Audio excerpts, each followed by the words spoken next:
Welcome to another episode of Team Anywhere, where CEOs, leaders, and experts at building teams, companies, organizations, and amazing cultures share how to lead from anywhere in the world. I'm your co-host on the East Coast, Ginny Bianco Mathis. And I'm your co-host on the West Coast, Mitch Simon. And we invite you to join us to Team Anywhere.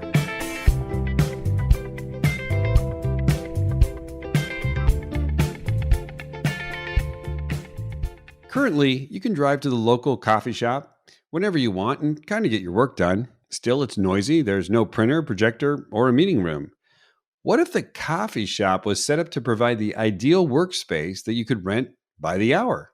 The concept is called Val, and on today's podcast, you'll meet Mo Hamzian, the creator who is launching a work cafe that marries the best of Starbucks and WeWork, but with the price and flexibility that you need to team anywhere. Hello and welcome to another episode of Team Anywhere. I'm your co-host, Mitch Simon, on the West Coast. And on the East Coast, I have our glamorous, amazing, brilliant co-host, Dr. Virginia Bianco Mathis. The 9 to 6 is dead. Yeah, we said it. Labor is over. Welcome back to loving what you do. And that is how you're greeted by Mo Hamzian's company's website. Today, we welcome Mo Hamzian, Sloan Fellow and CEO at VEL, V-E-L, a premium, utopian, technologically forward work cafe. VEL was introduced in 2020 during the height of the pandemic with the goal of ushering in a new era of employment. So welcome, Mo. How are you today? I'm brilliant. Look, after that introduction, I'm sitting upright. I'm excited to go, and what a great way to start. So I'm really happy to be here taking part in this conversation. Fabulous. Okay, so we can learn more about you. Just give us your experience. We know that you're an entrepreneur. So if you could bring us through your first or second big achievements. Well, first of all, entrepreneurship is one of the least glamorous things you can do. So don't let the rumors fool you. I came to the US about 5 years ago, and I realized very quickly that the friction in the US is far less than anywhere else in the world. US, the way it's designed, it's almost, if things were in binary and you were a scientist, almost everything would be a yes until proven negative. Whereas you go to some other parts of the world, it's the inverse, where everything is a no until proven a yes, thereby creating an enormous amount of friction. So number one, I feel as entrepreneurs go and as our cohort go, being in the US is just a terrific place to start a business. And number two, about 2 years ago, I was working in coffee shops, and very soon realized that I've been spending lots of money in coffee shops over the last 20 years. And and I felt a great degree of, honestly, shame and guilt and inadequacy that I didn't have an expensive office. Oh, interesting. And soon, actually, fast forward, we realized actually lots of other people feel the same way. But having realized that my home is just not good enough and I don't have a very expensive office, and I spend an enormous amount of time in coffee shops, although the coffee is great and the pastries are good, the workplace is just, it's almost like being in a 1960s Russian plane. You might get from A to B, but it's just a rough ride. And so I said, you know what, this coffee shop experience just needs to be upgraded. And being the entrepreneur that I am, I realized I could do something about it. I realized I would be forsaken unless I did something about it. And thereafter, I wasn't able to sleep until I started doing something about it, and a business was born. And honestly, in terms of your question, what are my greatest achievements? I live for today. My balance sheet is about what I've achieved today. And what happened in the past is exactly that. So my greatest achievement is yet to come. That's my answer. That's great. Wow. Fabulous lessons in there. So what I'm wondering is, you started. So is it VEL? Is that how we pronounce it? It is VEL, and the name derives. Naming a business is almost like naming a child. And it took me 3 weeks to name my daughter. By the way, she was born, and she didn't have a name for the first 3 weeks of her life. She was called Lola. That's not her name at the moment, but Okay. and naming a business. I do love the name Lola, but naming a business is a very sacred experience because it has to be congruent with its identity, its positioning, its customer base, demographic.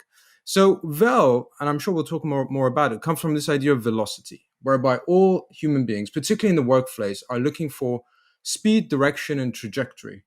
And we wanted a name that was almost fictional, that could be a noun and adjective, could cross barriers quite easily, and for the domain to be available. Sadly, Vel.com was with the price tag of $750,000. I kid you not. Um, we couldn't buy it. No one else can. That's the good. That's the upside. So we settled on the domain MyVel, but the brand name is Vel, VEL. Okay. So my next question is, I'm really curious, is was Vel conceived? We're talking about babies now. Yeah, right. Was Vel conceived as an idea before there even was a pandemic, or did Vel kind of come into the world as you saw the pandemic happening and you said, "Oh my gosh, do I have a great idea"?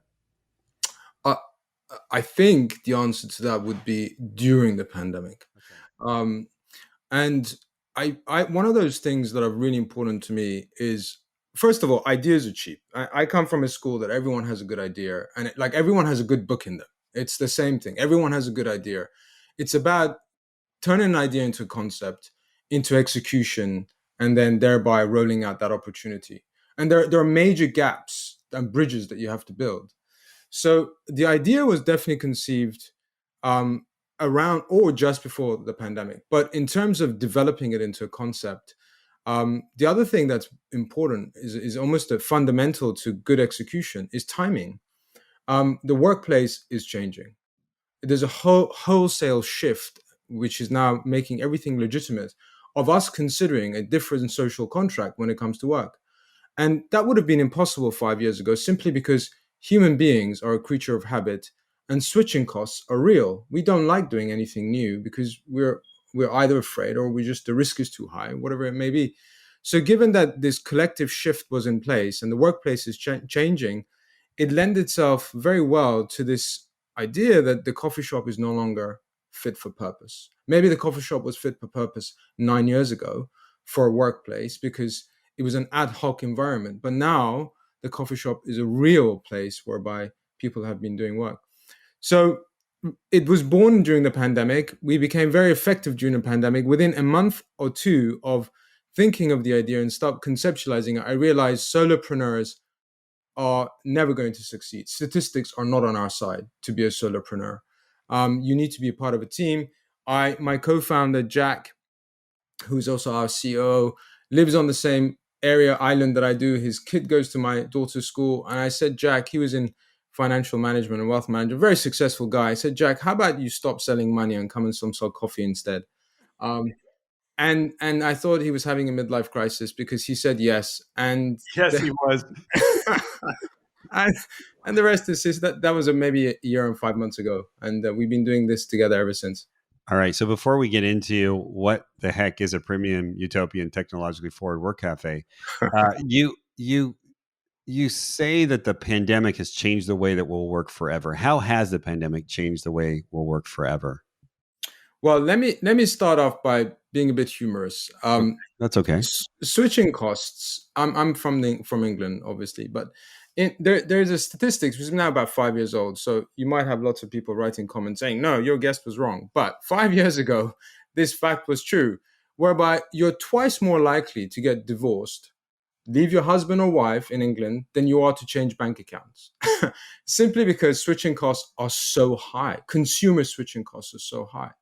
So when there's a catalyst in the environment, Wait, by wait, way of is that funny or not funny? I'm trying to figure this out. Sad is what It's sad. Okay, all right. You tried funny, Mo. That was sad. Right. sorry, but yeah, finally sad. Yeah, but it is true in terms of student costs. And you look at 2008, 2010, where the world went into this major kind of crises and shock because of the of the financial crisis, and count how many unicorn startups are graduates of the 08, 010. It's uncanny. And it's the same thing now. There's a major disruption in the workplace whereby I no longer have to go to work or commute to work to do good quality work. My employers recognize that. I've recognized that. We've now have a new contract together, which says, actually, I can work from wherever I want if you're okay with it. And major employers are getting on board. So this idea of the commute is changing. And if kind of people like Malcolm Gladwell, anyone to go by, therefore geography is changing. People are now saying Zoom towns are being born, where they're saying, well, I live in a secondary market or a tertiary market, and I work remotely. So why don't I live by the beach, for instance? So that geo shift is coming. There are Wait. millions of I just have to. The phrases you're using are priceless. I love.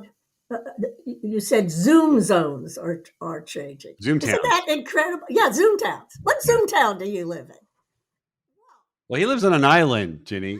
I You're know just he does. jealous. Yes. And it's marvelous pictures Yeah. as you talk. Thanks. Thank you. Well, I mean, that is exactly right. I live in a town with maybe 10,000 people.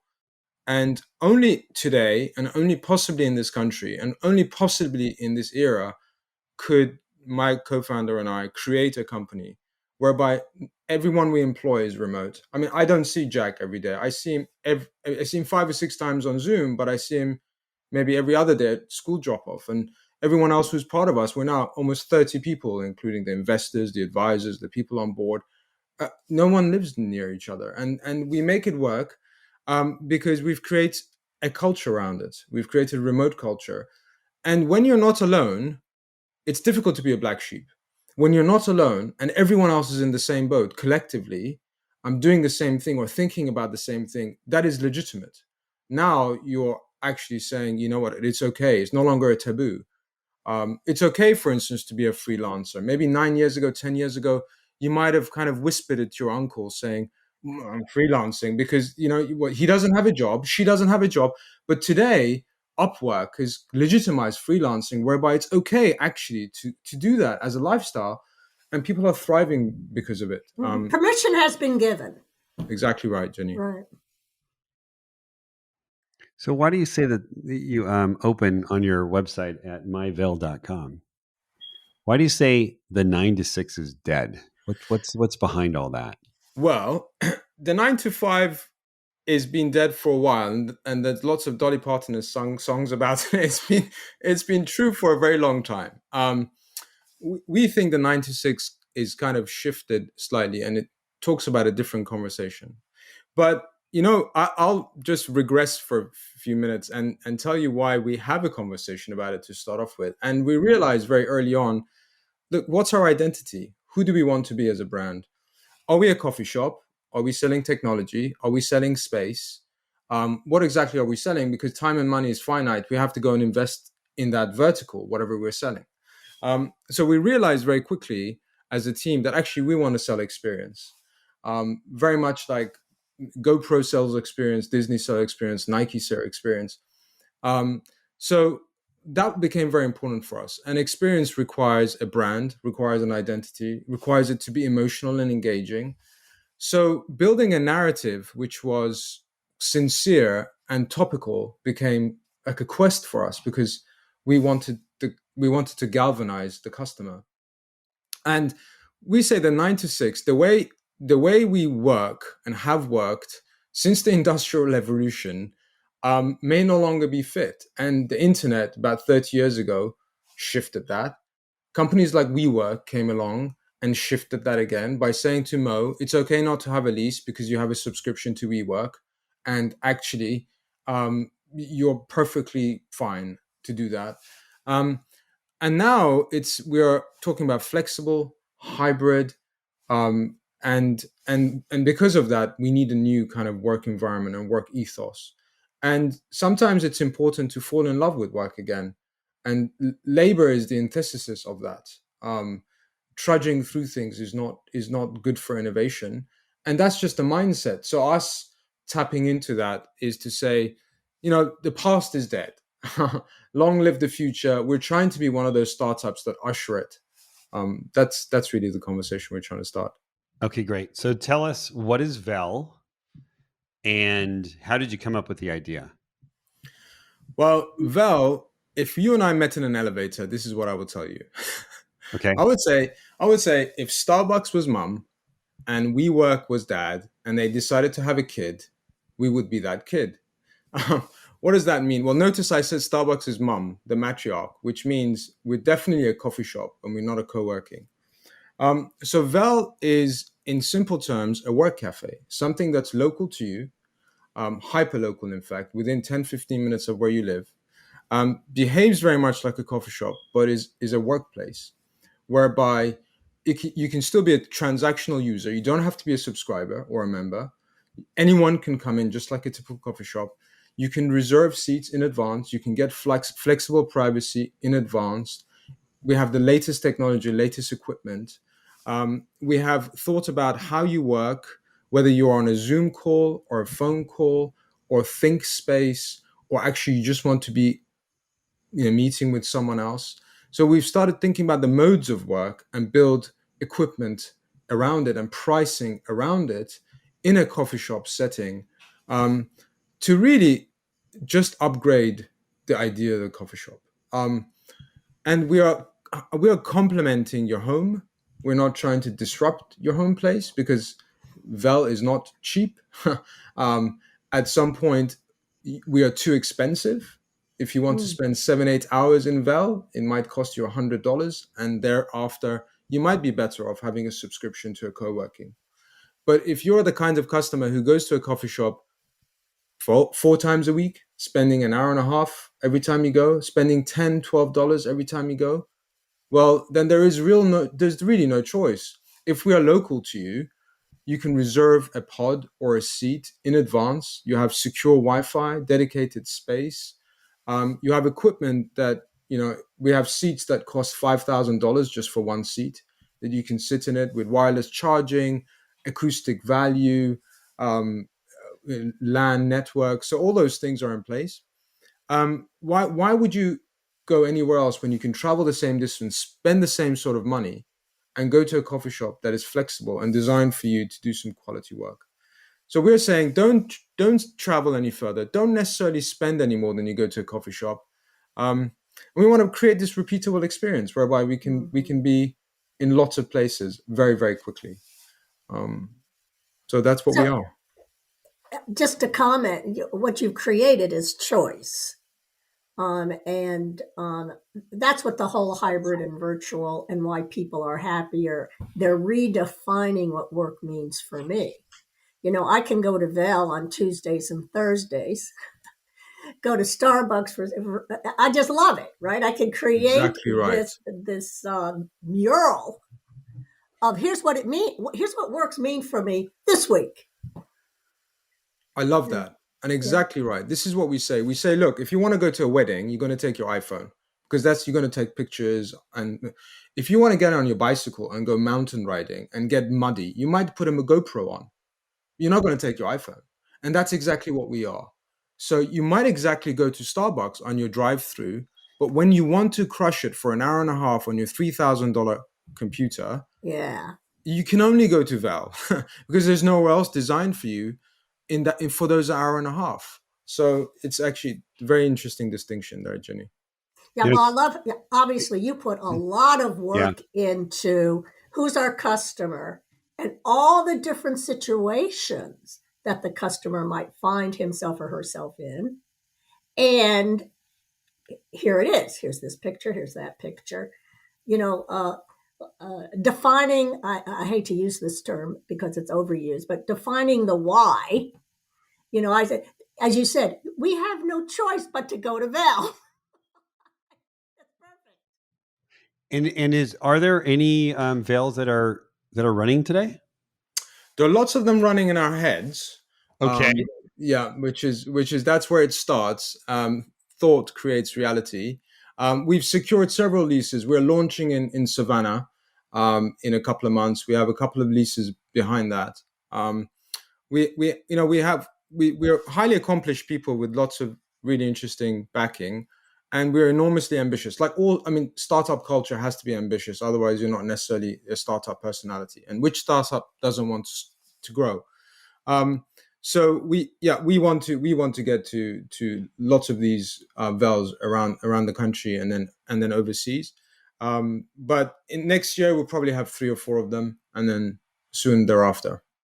Yeah, it's funny as I connect the dots, Ginny and Mo.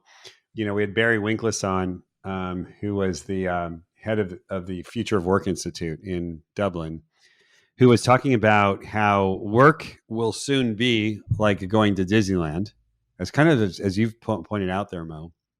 And we also had on the founder of Cave Day, which was a way for you to have accountability and an accountability group to really do the hard work.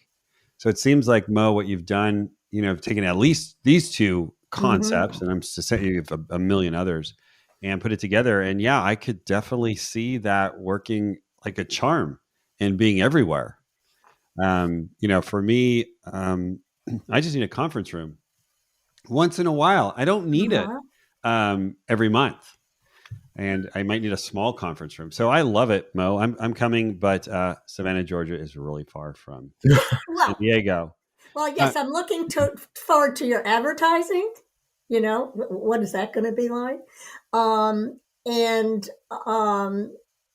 the experience piece. Yes, I was thinking of you, uh, Mitch, about, I know you're really jumped on that notion of of experience and have written experience, some right? pieces about it. So Mo, what I'd love to do is I'd love to understand. This is and this is my background in marketing. The Your typical user, he or she wakes up in the morning, and how is your typical user um, the type of person that decides I'm going to go to Vel versus I'm going to go to Starbucks versus I'm going to go to WeWork versus I'm going to stay home? And how many of those people do you think there are? And or do we not know yet that we are in fact that person? Wow, that I love the last part of that question.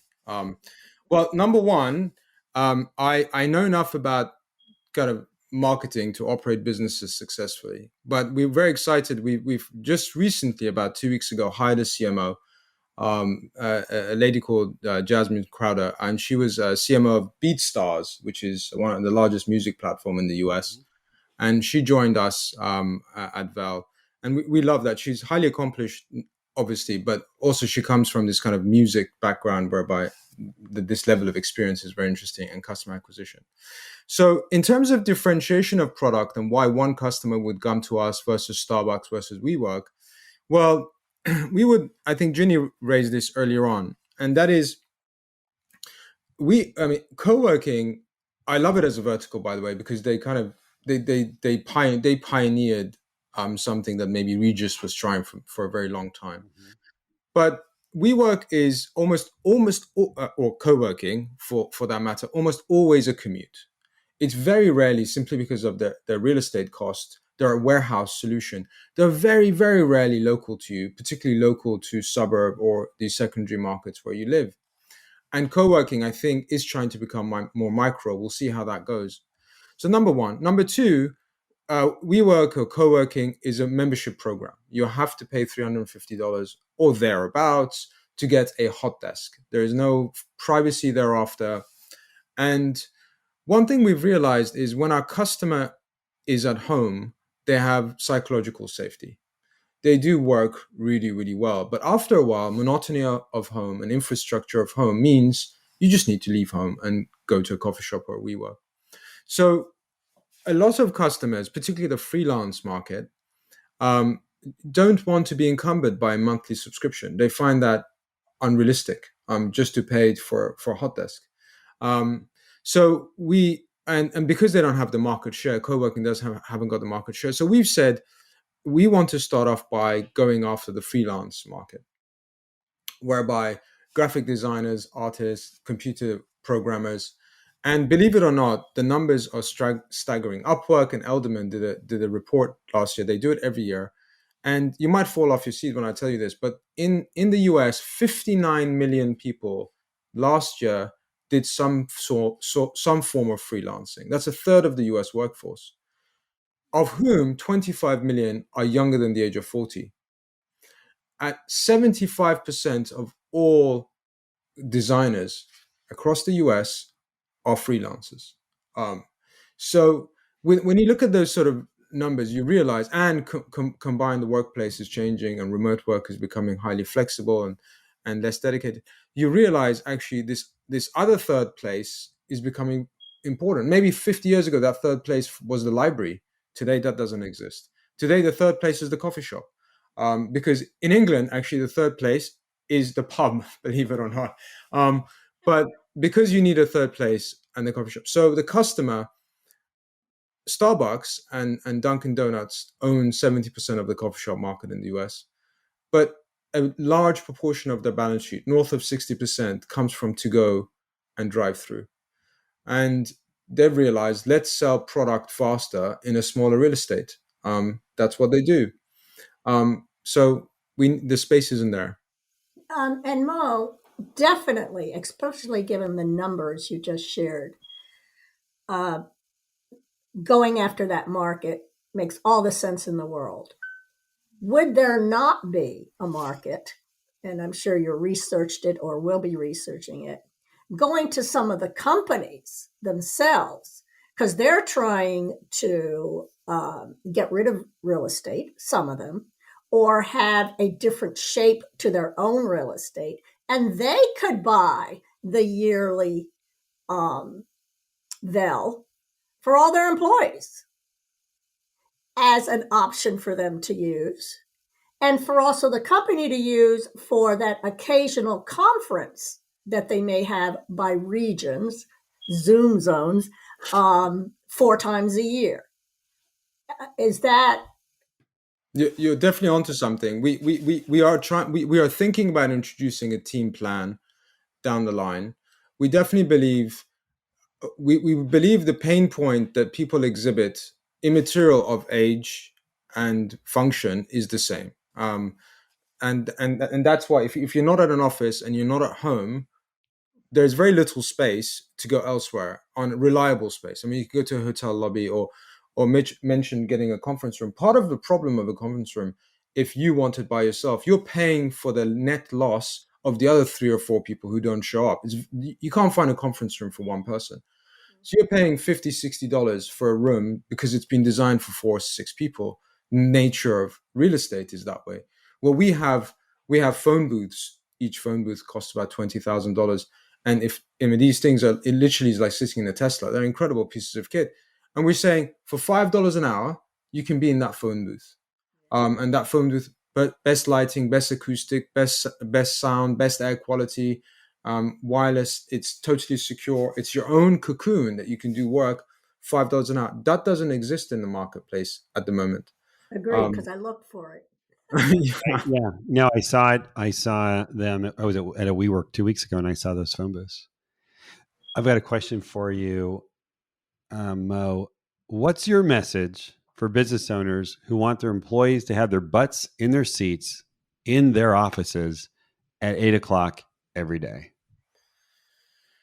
Well, it's very difficult to generalize, but there are lots of businesses that you have to still show up. I mean, the whole of the logistics. I mean, the US is being supported by deliveries at the moment. So those companies definitely have to be there.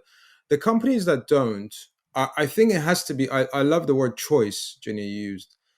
We have to create an infrastructure whereby we can have both, certainly for those major companies. And not penalize on promotion or camaraderie because you've decided not to go in.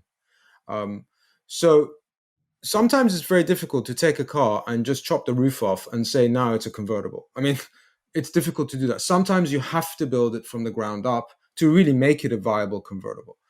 And it's sometimes these large. It's the curse of the incumbent, right?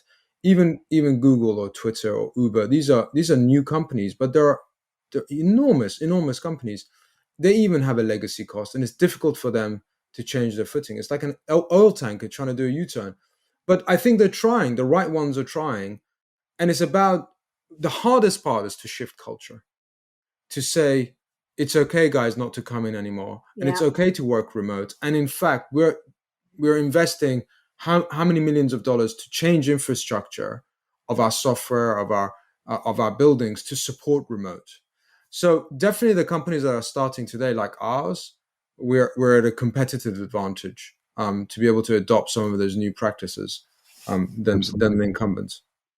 Okay, great. This has been fantastic, Mo. I Oh, think we could. I've got wonderful. a billion more questions. I'm looking right now at the announcement. Cushman and Wakefield spent $150 million to have a piece of WeWork. I'm sure you're looking at some of that money as well, Mo. So hopefully, one day when you're super famous, you'll still talk to us. But for now, how can we find you and how can we learn more about Vel? Well, don't go to vel.com because we couldn't buy that. Um, Right. yeah, it's too expensive. Go to myvel.com, or honestly, find me on LinkedIn. I love meeting new people, and find me there. But I really enjoyed taking part in this conversation. I love your show, guys, and I'll definitely continue listening. All right. Well, thank you so much, Mo. Thank you Thank so you, much, Mo. Ginny. Thank you so much to our listeners. I bet I'm really excited about this one because it really is connecting all the dots, and we're on the cusp of something that will most likely be all over the country, if not the planet, in the next few years. So, Mo, thank you so much. Please share this episode with your friends, your buddies, your colleagues, your German Shepherd, and please give us some stars. This was an awesome podcast episode, and we look forward to seeing you next time on our next episode of Team Anywhere.